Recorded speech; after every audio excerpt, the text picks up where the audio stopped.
Hey everybody, welcome to another exciting episode of Javier in the Air, Season 4, Episode 2.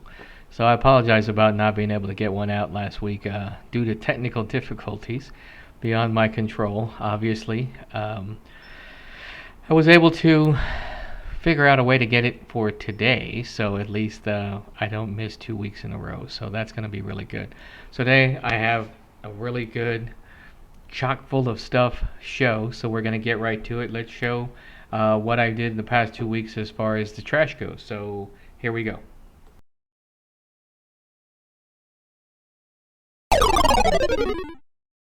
Hey everybody, so here we go. Lots of different things here. This was only a partial pick of week 25, day 2. And this was the biggies. There were a bunch of different beer cans and a whole to-go paper bag full of empty food containers, and some paper and plastic and all that. But these were the big ones on week 25, day 2.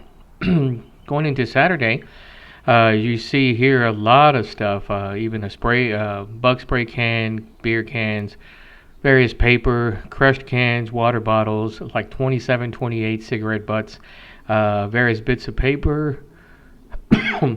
Also, some vape pens and a light switch and just a bunch of crazy stuff. It was crazy out there on Saturday, week 25. So this week, week 26, you see here we did a different route. Not as many cigarette butts, but we still got a lot of paper and water bottles and stuff like that. It was pretty gross out there, but not as bad as it was a couple days prior. And then, so from here, we went into day 4. Day 4 actually had a lot of stuff. So here we go on this. So lots of beer cans, beer bottles, soda bottles, water bottles, crushed soda cans, tennis ball to-go containers, various bits of string and straws and paper and plastic. This was going along Hatch Road. So when I go along Hatch Road, there's actually quite a bit of stuff out there. In fact, this other photo is still part of day 4. You see that was a water testing kit. Quite a bit of cigarette butts, paper, plastic bags, all over the place. But that water kit, each of those containers was spread out all over the road. So we had to spend some time going up and down it. But that's it for what we managed to do on week 26. So yes, I still have the cough for, pretty sure it's just allergies. I test myself a couple of times, especially when I'm driving to the office, to make sure that I don't have COVID, and I do not. So that's the good news, but the bad news is I still have this pesky cough, which is definitely allergies, which I know it doesn't help if you look behind me. The windows are open. I have the windows open in the front as well to get a nice breeze, but it's just so nice out there. Well, the clouds are coming in, but prior to that, this morning and this afternoon, it was beautiful out there, and it's in the 60s, so it feels great. So anyway, what do I have next, Javier? Well, last week I managed to get to have my tasting, which we did using Mead. So Mead was what we did. So I managed to get out to the farmer's market, pick up some stuff out there. Some Mead, along some other people as well, also hit the farmer's market. Then I had the actual tasting. So I'm going to show you what I had from the farmer's market, and then we're going to go straight into the tasting. So here we go.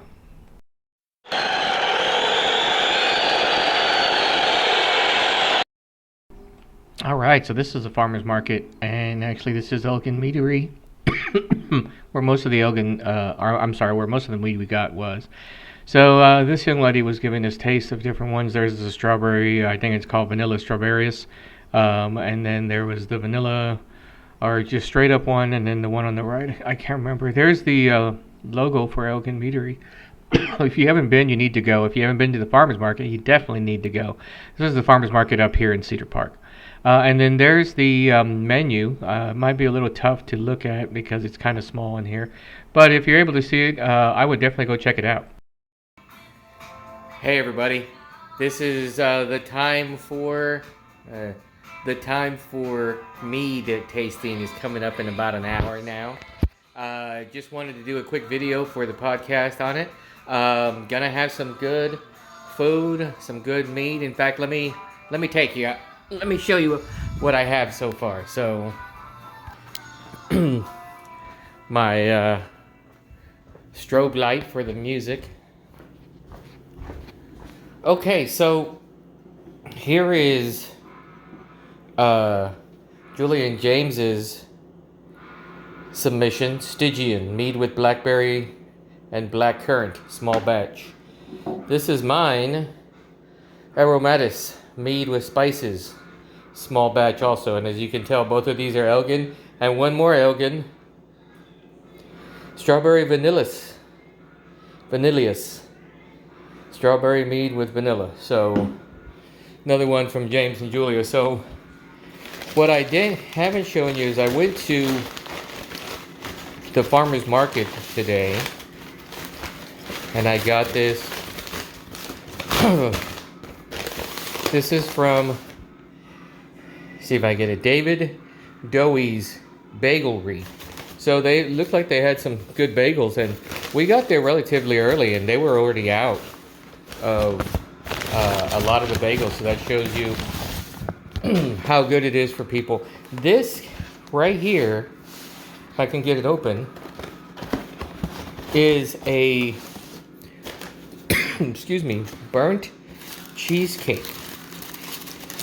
Now, I looked it up, and this actually has Basque region of Spain as background info on this, and it's meant to be burnt. That's the whole point of it. So I thought that was rather cool, as some of my family actually traces back to the Basque region of Spain. So we're gonna see how it tastes. That's it for now. This is right before everybody starts showing up. All right, so the party started. You can see neighbor James back there and Zyda over there to the right. This is Dansk Mjod, or probably Mead. Great bottle. Mead wasn't that great. There's the strawberry vanilleus. There's the Stygian, and there's the Aromatis that I did. Aromatis went first. It turns out it was a little bit too spicy to go first, but we were too late on that. So here's the winning one, which was brought by neighbor James and neighbor Zyda. Another Dansk Mjol, and it's Viking Blood. And that was absolutely fantastic. A top-notch winner on that one. And then here was a honey wine small batch from Elgin as well. And then another shot of that bottle, which was a really cool bottle. So there you have it. Those were the submissions for the tasting. So there you have it. It turns out that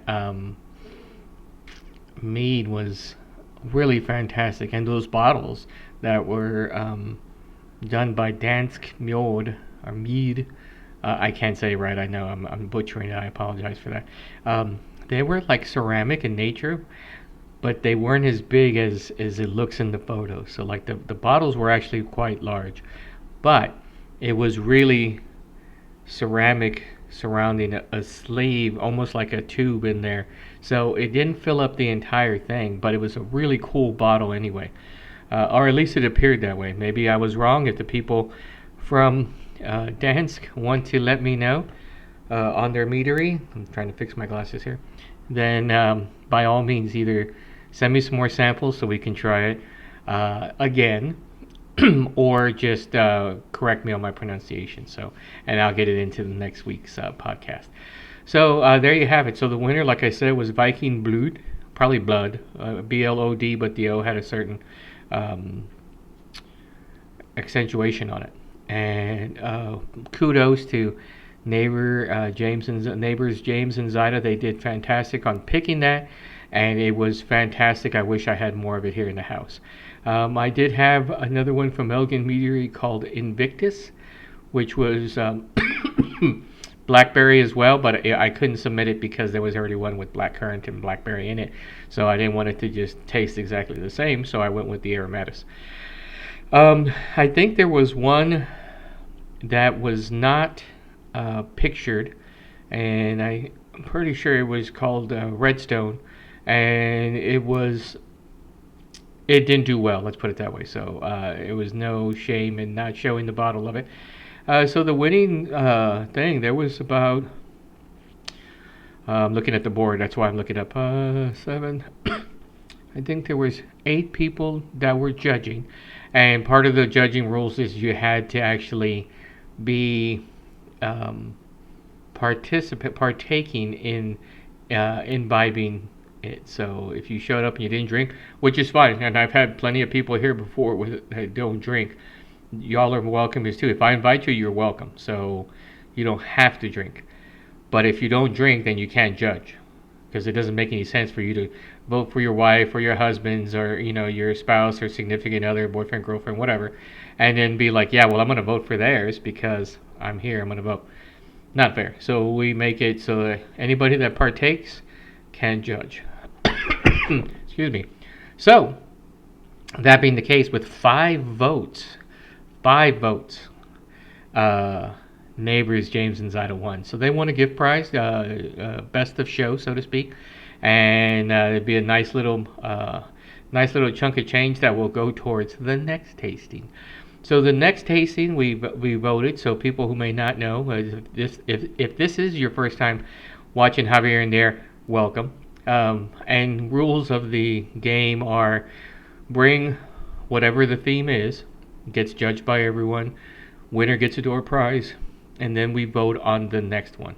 So the next one is a beer, because technically we're calling mead. Well, mead is a honey wine with added extra to it. So the next one was a wine. We did mead, and now we're looking at beers, and we went with African beers. Thank you, Vodka, for that. Yeah, that was her submission on what we should vote on, and we voted on African beers. So it turned out to be really fantastic. I think it's going to be above reproach. It's going to be bar none. It's going to be something very interesting. I know for a fact that we haven't done African beers before on my tastings, and this is not new for me, by the way. For people that asked, this is my third or fourth one, I think, for the past 4 months. But prior to that, when I first moved into this house in 2014, starting about 2015, for 4 years in a row, and every month I had a tasting. So I have a spreadsheet which probably got lost in the big snafu of 2023 on my computer, but I had a listing of everything that we did. So that way I would know if somebody says, hey, what about tequila? We did tequila on this day and this date. Well, what about, vodka? We did vodka on this date and or that date, and so on. So it'd make it so that we would try to stretch ourselves. So we're always trying to, as a group, stretch ourselves to try stuff that may taste a little bit different. So I thought that was cool. Now, we didn't get a chance to try the Basque cheesecake, which is unfortunate. I still have it here. I hope it's still good. I'm hoping to have a taste of it here in the upcoming week or so. I know I shouldn't go that long, but I have trying to be good for the past couple of weeks and not just rip into a cheesecake. So anyway, so with that being said, it was a great time had by all. The next one is African beers. If you live in the Cedar Park area and you're close by and you'd like to check it out, shoot me a message, and as long as everybody is vaccinated, at least the first and the booster, then you will be more than welcome, and I will invite you over. I don't have a time yet. February is kind of short for trying to set something up, but I'm going to see if I can get it. If not, it will be no later than March, which runs into St. Patrick's Day. So let's hope that I don't have to run it into that as well. So there you have it. I think we're going to do... I have a lot more stuff because it's a 2-week show, but I'm trying to keep it as short as I possibly can. Why don't we go ahead and go into our Zen Moment? I think this one's going to be cool for you guys, so check it out.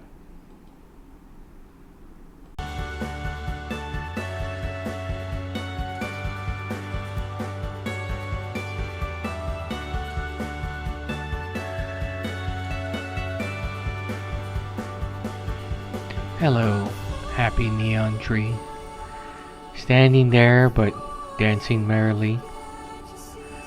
How I love to see you pulse and glow. From whence it come, from whence you go. I wish I could stay there, underneath your happy light. From morning to mid-afternoon till late at night. You help me to think more freely, and to me that's happily what I shall see, and I shall be beneath my happy neon tree.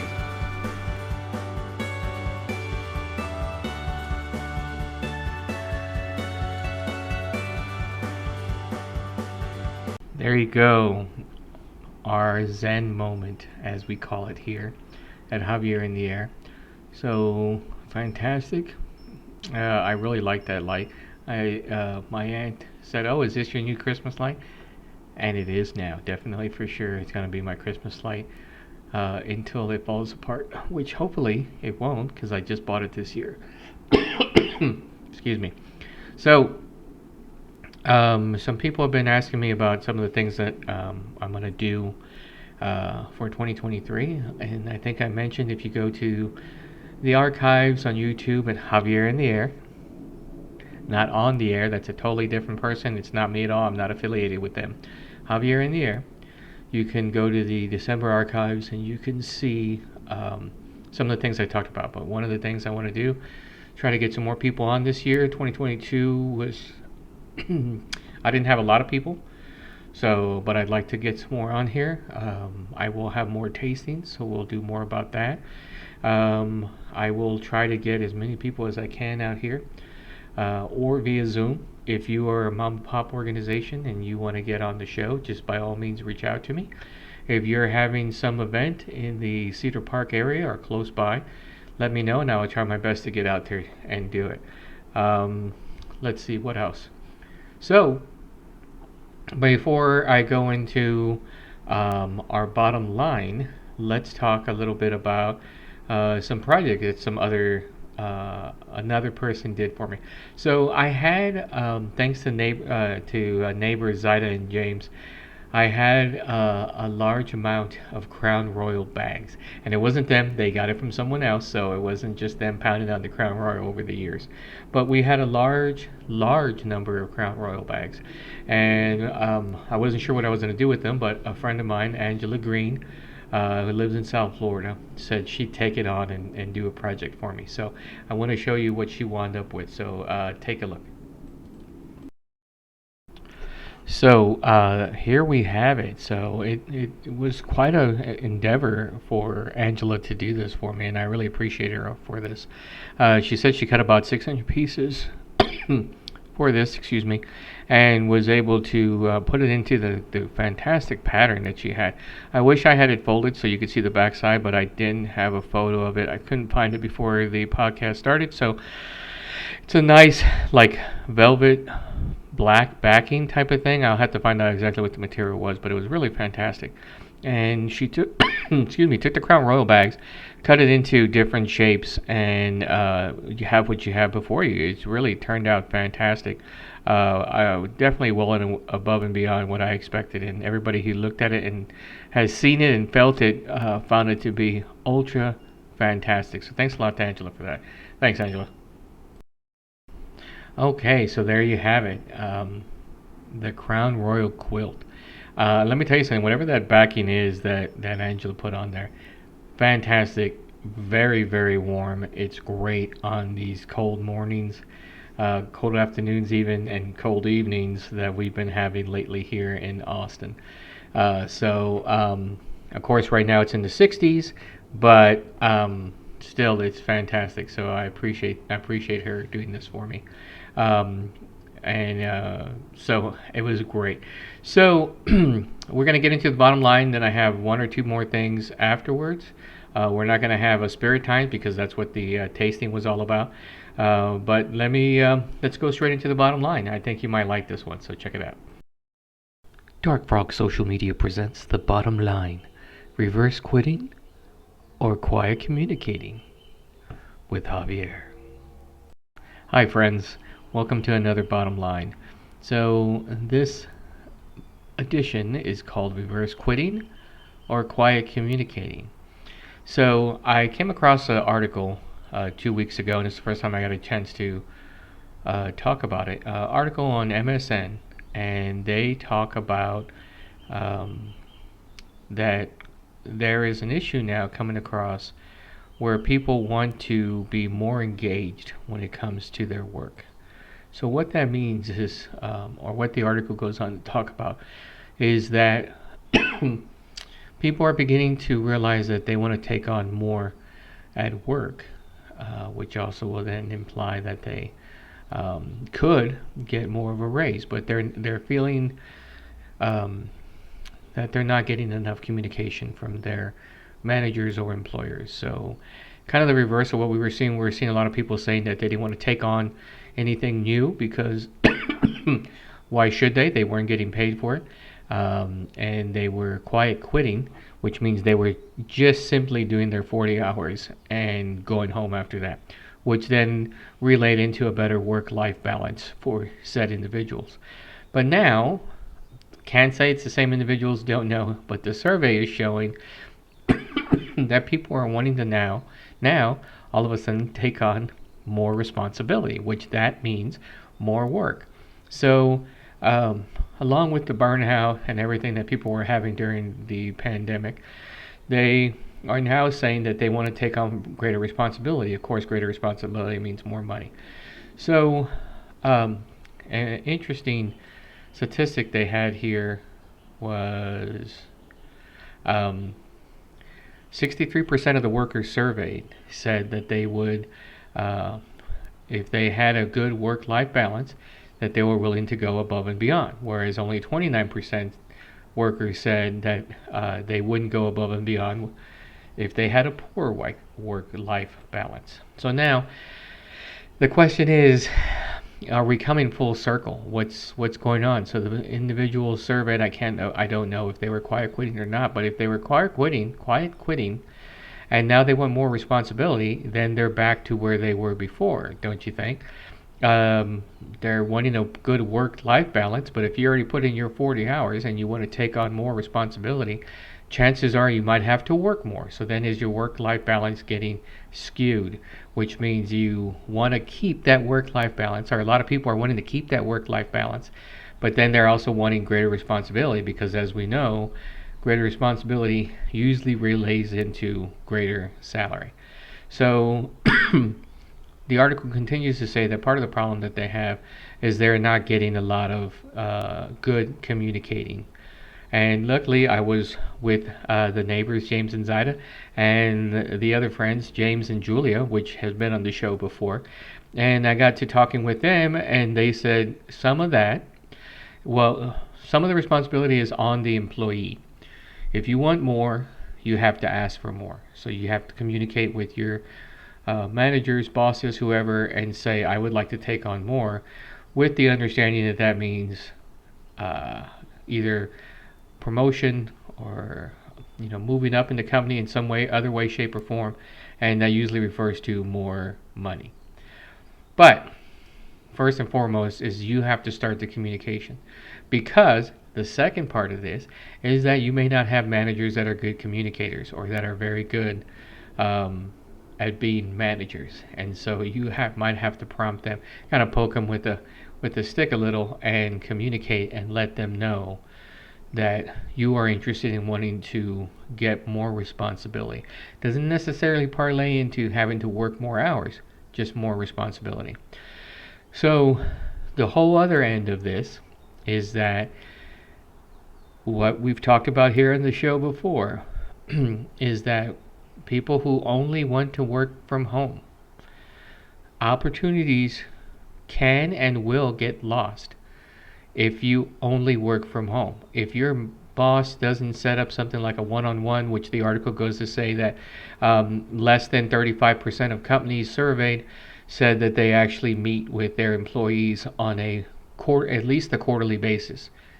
So that means they're going 6 months without giving you a review, or 6 months without sitting down and saying, hey, what's going on? Now, one of the companies I worked for, well, a lot of the companies I've worked for have been very small, so I didn't really have that issue. But there was one company where I did have my manager looking on me at least once a week, where we had one-on-ones. But it was in person in their office. So here's the problem with people that are refusing to want to go back to, not refusing to want, they are refusing to go back to the office. They don't want a hybrid model either. They want to stay at home. So the people, which I don't know the number because the survey doesn't go into it in the detail, but if you are an individual that wants more responsibility and ergo more money due to your increased responsibility, increase that, you may have to work more than 40 hours. So that means you may not be able to quiet quit like you have been. If you're, as we talked about, if you're a quiet quitter and you're happy, which I still don't like the term, because quiet quitter implies that you're not doing your job. You're doing your job, but you're only putting in 40 hours. And there is a level of expectation of managers for you to work more in order to get paid more eventually. But if you want to take on more responsibility, you may have to work more hours. And the other thing is, if you want more responsibility and you need to communicate with your managers, you may need to do it in the office. Let me say that again. If you want more responsibility, you may have to go into your office. The reason being is that if you don't have a great manager, he probably doesn't want to talk on the Zoom either. He doesn't want to interact with you. And so you working from home and almost never getting on Zoom call with your bosses is going to hurt you. You're not going into the office ever to talk to your boss may hurt you. And again, as we see, employee A goes into the office a couple times a week on a hybrid model and at least gets in front of their manager and face to face. And let me tell you something, when you talk to your manager or your manager talks to you, there's a bigger point made. There is contact made, there is interaction made, but there's a bigger point made when the boss is in front of you having to say something that he or she may not like, and vice versa. So it does, as much as you may hate to do it, there is something there about it. So so basically, you might have the other problem that my think tank and I were talking about, which was you may not have the social skills or the communication skills to be able to get your point across with a manager, especially via Zoom or some other FaceTime type application. You may have to get into the office. As much as you may hate it and you don't want to do it, you may have to do it. If you don't want to do that at all, then you're back to just working your 40 hours, keeping your life balance at 50-50, and when you clock out, you're clocked out and you go about and do your own thing. However, if you feel you need or want or desire more responsibility, which should lead to more financial payoff, lead to maybe even better work-life balance where your work is allowing you to have that life. Some people are happy by just working the minimum and then their life is a minimum, and that's how it equates. If you work more, maybe your life for a while is less. Maybe eventually it gets more because you get at that level that you're used to now working at. But you still need to communicate with your managers and or boss and or president, whatever the company you are at. Doesn't matter. You have to have some interaction with them. And unfortunately, for those of you that don't like it, that interaction may have to be in person. Now, if you're, and this is talking about people that are working from home, that their offices are nearby. Now, if you had a job where your office is in the UK and you live here in Cedar Park, then that's a whole different dynamic. Hopefully the managers understand you can never come to an office, and they work around that by giving you review time and quarterly reviews and that sort. But you have to take it upon yourself to try to do more, to try to get more. So that quiet quitting may not always work for you if you want more. And that's the bottom line. Hey, everybody. Thanks for watching the show today. I appreciate it. I'm sorry about the snafu last week. I will be working on my new computer. It's refurbished, but I'm hanging there. I'm trying to get it back to work. If not, I'll have to just go with the third option, which is to get a whole new computer that I know is going to be fantastic right out of the gate, right out of the box. So, that being said, I appreciate you watching the show today. I hope you enjoyed it. If you have any thoughts or comments, please let me know by either leaving a message on my YouTube channel, Javier In The Air, or by leaving a note. If you have me on Facebook, then send me a Facebook note. I'm also on Instagram, and I'm not on Twitter anymore. I just couldn't do it. No, not worth it. So if you have a topic that you'd like to discuss on the show, by all means, shoot me a message. If you have a mom and pop organization, like I mentioned earlier in the show, by all means, shoot me a message. You do not have to be in my area. We can certainly get on the Zoom call and do it, or we can do something else. So, and I am trying to get out more. So if you have a location you'd like me to hit within a reasonable distance of the Cedar Park area where I live, then by all means, shoot me a message as well. I will try to hit maybe some unique shows this year, drive out somewhere and see what I can get. So, everybody stay tuned. I think 2023 season 4 is going to be fantastic for everyone, including myself. And if you have tomorrow off, congratulations. If not, then enjoy your 5-day week. I will enjoy a 4-day week. And I will see everybody again next Sunday. Thanks a lot, everybody. Have a good one.